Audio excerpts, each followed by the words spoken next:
சாஸ்தா, ஐயனார், ஐயப்பன் இந்த 3 வழிபாடுகளுக்கும் இடையில இருக்கக்கூடிய வேறுபாடுகள் என்ன, அல்லது 3மே ஒண்ணுதானா?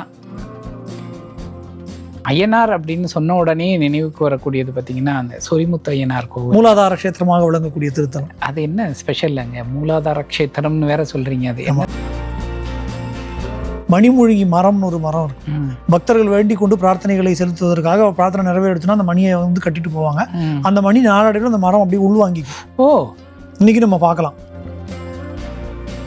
சொரிமுத்து ஐயனாரை வந்து தொடர்ந்து வழிபட்டால் அவர்கள் குலதெய்வத்தை அவர் காட்டி கொடுப்பார் அப்படிங்கிற ஒரு நம்பிக்கை இருக்கு. வெற்றி தொழில் முனைவோர் திட்டம், தொழில் வளர்ச்சிக்கு மூலதனமும் வட்டி மானியமும், 100 நாள் ஆட்சி, ஒரு யுகத்திற்கான மக்களின் மனசாட்சி. சில விஷயங்கள் அப்படின்னா ஒன்று சில பேர் தான் ஞாபகத்துக்கு வரும். அந்த மாதிரி சாஸ்தா வழிபாடு அப்படின்ன உடனே எனக்கு உங்களுடைய நினைவு தான், எனக்கு இல்லை ஏராளமானவர்களுக்கு இன்னைக்கு தமிழகத்தில் வந்து உங்கள் நினைவு தான் வரும். இதில் அடிப்படையிலேயே ஒரு இப்போ என்ன மாதிரி ஆளுக்கெல்லாம் ஒரு சின்ன சின்ன குழப்பங்கள் வந்துட்டு இருக்கும். சாஸ்தா, ஐயனார், ஐயப்பன் இந்த 3 வழிபாடுகளுக்கும் இடையில இருக்கக்கூடிய வேறுபாடுகள் என்ன, அல்லது 3மே ஒண்ணுதானா, எப்படி புரிஞ்சுக்கிறது? இதுதான் இன்னைக்கு நான் உங்களோட பேசணும்னு ஆசைப்படுறேன். இது நம்ம பலமுறை ஏற்கனவே பேசியிருக்கிற சப்ஜெக்ட் தான். இருந்தாலும் நான் மறுபடியும் ஒரு கிளாரிஃபிகேஷன் கொடுக்குறேன். ஏன்னா இது வந்து ஒரே வழிபாட்டுடைய வேறு வேறு கூறுகள் அப்படின்னு நம்ம புரிஞ்சுக்கணும். மூலசக்தி பல்வேறு வகையாக இது வெளிப்படக்கூடிய தன்மை அப்படின்னு வேணா புரிஞ்சுக்கலாம். சாஸ்தா, ஐயனார், ஐயப்பன் அப்படிங்கிறது உள்ளுக்குள்ள இருக்கக்கூடிய ஆத்மசக்தியாக விளங்கக்கூடியது ஒன்றுதான். வழிபாட்டு முறைகள் அந்தந்த காலதேசத்தை ஒட்டி மாறக்கூடியது, அவ்வளவுதான். இதுல பல நேரங்கள்ல நம்ம வந்து ஒரு சின்ன ஒரு குழப்பத்துக்கு என்ன போயிடுறோம்னா, இந்த வழிபாடுகள்லாம் அந்தந்த பிராந்தியத்தை ஒட்டி அந்தந்த தேசத்தை ஒட்டி இருக்கக்கூடிய ஒரு வழிபாடு நம்ம குழப்பத்துக்கு போறோம் கிடையாது. இது வந்து உலகளாக இருந்த ஒரு வழிபாடு தான். சில வழிபாடுகள் சில இடங்கள்ல பிராதானியம் அடைஞ்சிருக்கு, சில இடங்கள்ல வேற காரணங்களால பிராதானியம் குறைஞ்சு போயிடுதுன்னு தான் நம்ம புரிஞ்சுக்கணும். அப்படிதான் இந்த நம்ம சாஸ்தா வழிபாட்டையும் நம்ம பார்க்கணும். ஏதோ நம்ம வந்து இது தென் பகுதியில மட்டும்தான் இருக்கு, வட பகுதியில் இல்லை அப்படிங்கிறது கிடையாது. ஏன்னா சாஸ்தா அப்படிங்கிற தெய்வமே தான் ஹரிஹரபுத்திரனாகவும் ஐயனாராகவும் ஐயப்பனாகவும் வெளிப்படுகிறது. ரொம்ப சிம்பிளா அதை புரிஞ்சுக்கணும்னா அப்படிதான் புரிஞ்சுக்கணும். இப்போ அந்த சிவனுக்கும் விஷ்ணுவுக்கும், சிவனுடைய சக்தியும் விஷ்ணுடைய சக்தியும் இணைந்து தோன்றி இருக்கக்கூடிய ஹரிஹரபுத்திரன்னு சொல்லக்கூடிய அந்த மூர்த்தியை ஒரு சில இடங்கள்ல சாஸ்தா என்று அழைக்கிறோம். அதே மூர்த்தியை ஒரு சில இடங்கள்ல ஐயனார்ங்கிற பெயரால் அழைக்கிறோம். அதே மூர்த்தி ஒரு சில இடங்கள்ல ஐயப்பன்கிற பெயரால் அழைக்கிறோம். இதுல வந்து இன்னைக்கு ஃபார் ஆல் பிராக்டிகல் பர்பஸஸ் என்ன ஆயிடுது அப்படின்னா, நம்முடைய புரிதல்ல வந்து பிரச்சனை தான். புரியுது, வேற எந்த பிரச்சனையும் இல்லை. புரிதல்னால நம்ம ஐயனார் அப்படின்னா ஒரு கிராம தேவதை போலவும், ஐயப்பன்னா சபரிமலையில மட்டும் இருக்கக்கூடியவராகவும் அப்படிங்கிற மாதிரியான ஒரு புரிதல் வச்சிருக்கோம். அப்படி கிடையாது. அங்க எல்லா மூர்த்திக்கும் பூஜா கல்பங்களும் மந்திரங்களும் ஒண்ணுதான். ஒரு ஐயனார் கோவில கும்பாபிஷேகம் பண்ணினாலும் சாஸ்தா கோவில கும்பாபிஷேகம் பண்ணாலும் ஒரே மந்திரத்தால தான் பண்ண போறோம். அது ஒன்றும் மாற போறது இல்லை, பேரு தான் மாறுது. இப்போ சிவபெருமானே எடுத்துட்டோம்னா திருவண்ணாமலையில அவருக்கு பேர் அருணாச்சலேஸ்வரர், மெட்ராஸ்ல வந்தோம்னா அவருக்கு பேர் ஒரு இடத்துல கபாலீஸ்வரர், ஒரு இடத்துல கச்சாலீஸ்வரர், இப்படி வேற வேற பெயர்களை அடைந்திருக்கிறார். அவரே தான் அது இருக்கக்கூடிய மூர்த்தி சிவபெருமான், அது மாற போறது இல்லை. இடத்துக்கு தகுந்த பேர் வந்தது மாதிரி அது சாஸ்தாவுக்கு வேற வேற இடங்கள்ல வேற வேற பெயர் இருக்கு. இப்ப பழனியில இருக்கிற முருகனுக்கு தண்டாயுதபாணின்னு பேரு, திருச்செந்தூர்ல செந்திலாண்டவர்னு பேரு. அது மாதிரி ஒரு இடத்துக்கு அவருக்கு இடத்துக்கு தகுந்த ஒரு அட்ரிபியூட் அது. அப்படிதான் நம்ம அதை புரிஞ்சுக்கணும். அதன்படி சாஸ்தாவுடைய அதே சொரூபம் தான். இப்ப சபரிமலையில் இருக்கிற, இப்ப நம்ம புரிதலுக்காக சபரிமலையில் இருக்கிற சுவாமி மட்டும் ஐயப்பன், அச்சங்கோவில் இருக்கிறவர் சாஸ்தா, ஆரியங்காவில் இருக்கக்கூடிய சாஸ்தான்னு சொல்றோம்.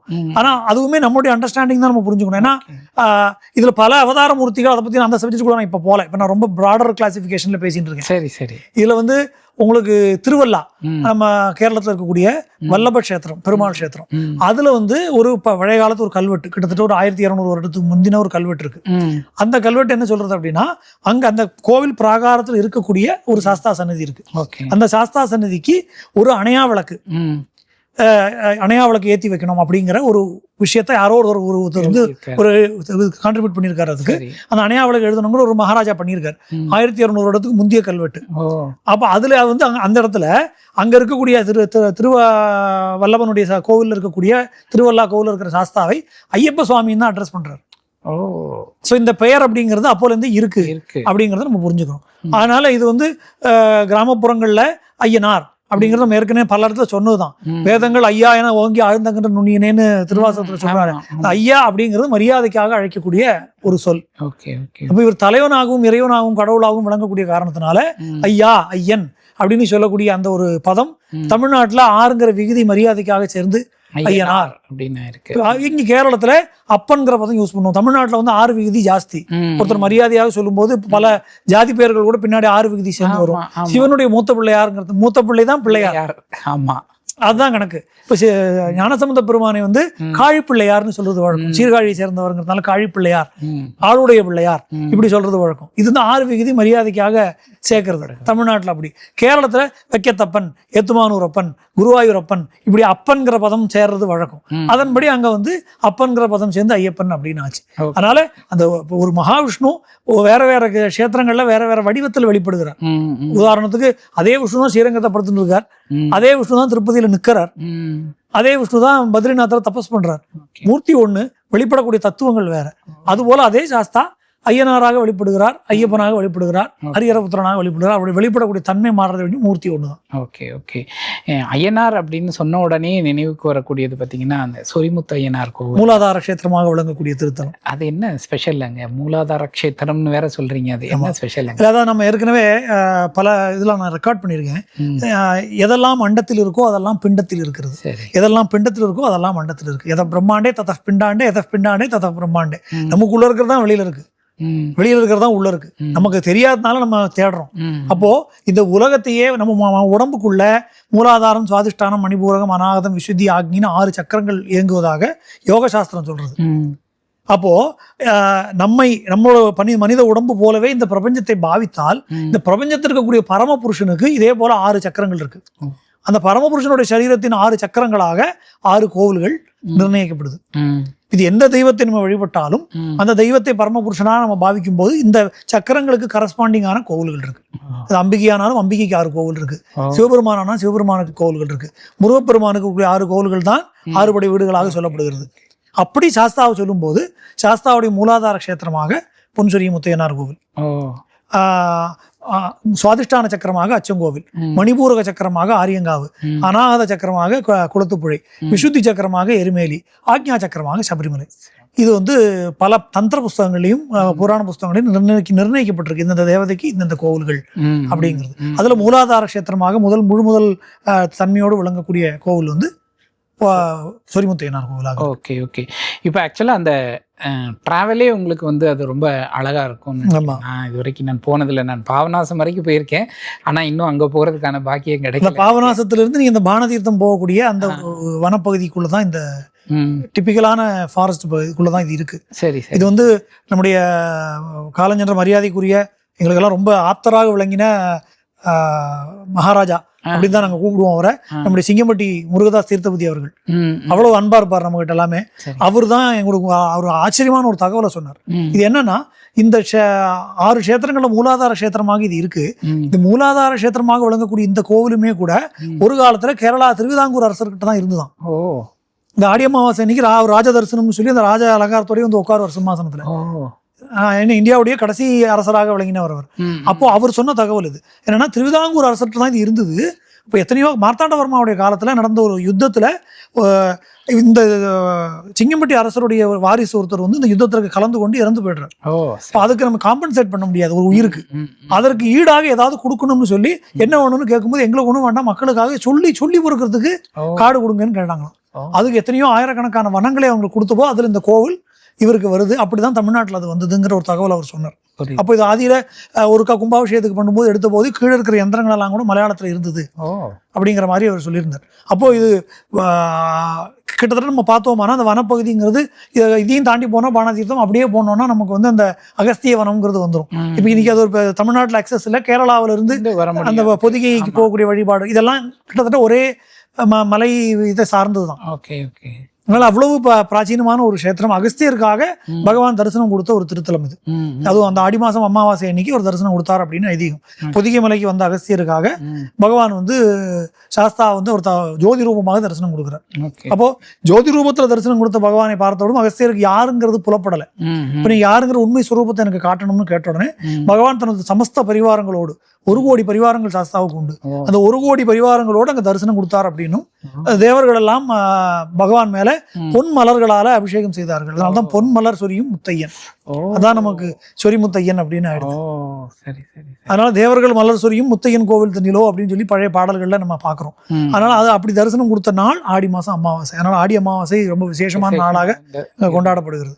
அதனால அகஸ்தியருக்கு தரிசனம் கொடுத்து அகஸ்தியருடைய வேண்டுகோளுக்கு இணங்க அங்க எழுந்தொழிருக்கு. அப்புறம் இந்த கோவில் கால வெள்ளத்துல காணாமல் போய் அப்புறம் பிற்பாடு ஒரு வனப்பகுதிகளில் மாடு மேய்க்க வந்திருக்கக்கூடிய ஜனங்கள் வந்து ஒரு இடத்துல மாடு பால் சொரியறதை பார்த்தபோது அங்க ஒரு மகாலிங்க சுவாமின்னு சொல்லக்கூடிய பரமேஸ்வரனுடைய சன்னதியும் அந்த பரமேஸ்வரனை வழிபடக்கூடிய தன்மையில் சாஸ்தாவுடைய சன்னதியும் இருக்கக்கூடியதை பார்த்து பின்னாட கோவில் மறுபடியும் எழுந்து வந்தது, எழும்பப்பட்டது அப்படிங்கிற ஒரு விஷயத்தை நம்ம பார்க்கிறோம். புரியுது. அங்க என்னென்ன சன்னதிகள்லாம் இருக்கு? நிறைய சன்னதிகள் உண்டு. நான் சொன்னது போல சாஸ்தாவுடைய முக்கியமான பரிவாரங்கள் யாரெல்லாம் இருக்கிறார்களோ அத்தனை பேருக்கும் இந்த கோவில்ல விசேஷ சன்னதி உண்டு. இது 2 பகுதியா இந்த கோவில் இருக்கும். சின்ன ஒரு இந்த தாமிரபரணி முன்னாடியே ஓடும் கோவில் முன்னாடியே, அதுக்கு சின்ன ஒரு பாலம் போல இருக்கும். இந்த பாலத்துக்கு இந்த பக்கமும் பாலத்துக்கு அந்த பக்கமுங்கிற தன்மையில இருக்கும். அப்ப இந்த பக்கம் பிரதான சன்னதி வந்து மகாலிங்க சுவாமின்னு சொல்லக்கூடிய பரமேஸ்வரன் சிவபெருமான். அதற்கு அடுத்தபடியாகவே அவரை ஆராதிக்கக்கூடிய நிலையில் பூர்ணாபுஷ்கலா சமேதனாக இருக்கக்கூடிய மூலாதார மூர்த்தியாக விளங்கக்கூடிய பொன்சொரி முத்தையனார் சாஸ்தா. அதற்கு இந்த பக்கம் பிரதான சன்னதியாக சங்கிலி பூதத்தார் பகவானுடைய ருத்ராம்சமாக விளங்கக்கூடிய சிவாலயத்தை எப்படி பைரவர் சிவருடைய சொரூபமாகவே விளங்குகிறாரோ அதே போல சாஸ்தாவுடைய ருத்ராம்சமாக விளங்கக்கூடிய பூதநாத சுவாமி சங்கிலி பூதத்தாருங்கிற பேர்ல அங்க இருக்கார். அவரே இந்த ஆலயத்தில் 5 இடத்துல 5 வடிவங்கள்ல சங்கிலி பூதத்தார் இருக்கார். மேலவாசல் பூதத்தாரா இருக்கார், வனத்துக்குள்ள இருக்கார், பின்னாடி சன்னதிக்கு பின்னாடி இருக்கார். அப்படி பல இடங்கள் அவருடைய பிரதிஷ்டைகளும் உண்டு. இதை தவிர இதுதான் பிரதான சன்னதி. ஸோ பிரதான மூர்த்தி அங்க ஐயனார், பொன்சொரி முத்தையனார்னு சொல்லக்கூடிய சுவாமி. இந்த பூதத்தாருடைய சன்னதிக்கு கீழே அகஸ்திய மகரிஷியுடைய சங்கல்பத்துல ஒரு விக்கிரகமூர்த்தியும் இருக்கு. இது தவிர அந்த பக்கம் வந்தோம் அப்படின்னா பல வகையான மாடசுவாமியுடைய சன்னதிகள் உண்டு. தூசி மாடன், சொடல மாடன், இப்படி பல வகையான மாடனுடைய சன்னதிகள் உண்டு. அதுக்கப்புறம் அந்த மணிமூழ்கி மரம்னு ஒரு மரம் இருக்கு. பக்தர்கள் வேண்டிக் கொண்டு பிரார்த்தனைகளை செலுத்துவதற்காக பிரார்த்தனை நிறைவேறிச்சுன்னா அந்த மணியை வந்து கட்டிட்டு போவாங்க. அந்த மணி நாளடைவில் அந்த மரம் அப்படியே உள்வாங்கிக்கும். இன்னைக்கு நம்ம பார்க்கலாம் பல மணிகள் அப்படியே உள்ள போயிட்டே இருக்கும் மரத்துக்குள்ள. அது பேரே மணிமூழ்கி மரம். அந்த மணிமுழுங்கி மரத்துக்கு கீழேயுமே வந்து உங்களுக்கு மேலவாசல் பூதத்தார் இருக்கார். அப்புறம் அங்கே வேற சில சன்னதிகள் இருக்கு. இதை தவிர மாடன், பேச்சி, பிரம்மராட்சசின்னு சொல்லக்கூடிய அந்த சன்னதிகள் இருக்கு. இந்த பக்கம் வந்தோம்னா பட்டவராயன்னு சொல்லக்கூடிய சன்னதி ரொம்ப விசேஷமான ஒரு சன்னதி. முத்துப்பட்டன் அப்படின்னு சொல்லக்கூடிய அந்த ஒரு பக்தர் பகவானுடைய மேலுள்ள பக்தியினால இந்த ஆலய பகுதியை காவல் காத்து வரக்கூடியவர். பொம்மக்கா திம்மக்கான அவருடைய 2 மனைவிகள். அவர்களோடு கூடி இந்த பகுதியில இருந்தபோது ஒரு சமயம் கொள்ளையர்கள் வந்து இந்த ஆலயத்தை கொள்ளையடிக்க பார்க்கும்போது ஆலயத்துக்காக ஒரு போராடுறார். போர்ல அவர் ஜெயிச்சுடுறார். எல்லாம் முடிச்சுட்டு வரும்போது கடைசியில அவர் வஞ்சகமாக பின்னாடி இருந்து தாக்கி கொல்லப்படுகிறார். அப்ப அவருடைய நினைவாக ஒரு சன்னதியும் அங்க அமைக்கப்பட்டிருக்கு. அதனால அந்த மெயின் சன்னதி இங்க இருக்குன்னா அதுக்கு தாண்டி அந்த பக்கம் இந்த பட்டவராயனோட சன்னதி இருக்கும். இன்னைக்கும் அவர் அங்க இந்த கோவிலை காவல் காக்குறாருங்கிற ஐதீகம். அதனால அங்க வாசல்ல செருப்புகளை கட்டி ஒரு வழிபாடு பண்றோம்.